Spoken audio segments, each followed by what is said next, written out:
Representative Menendez. Thank you, Mr. Chairman. I want to thank all of you for your insights and where you are at, Mr. Clooney, in terms of seeking a practical economic leverage for a worthy result is, I think, what I was trying to elicit from our previous panel. How is it that we influence the behavior of others who can influence Sudan? And in that respect, as someone who has led sanctions here on Iran, I actually believe that we can, in fact, use leverage in a way, in this case, for a worthwhile humanitarian purpose.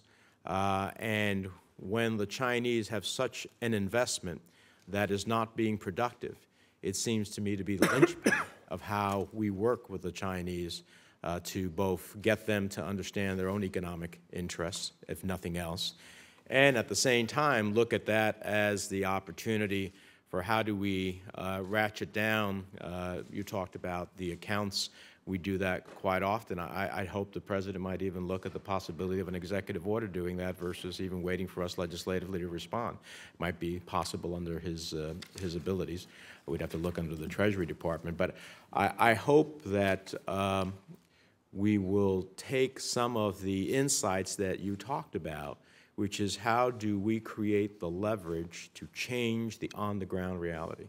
And I think when the Chinese have a multi-billion-dollar investment that is not being productive, when you can create economic consequences that will move people to a different course of actions out of pure necessity, when they don't do it for a higher calling, I think those are the ways in which we're going to actually change the realities on the ground.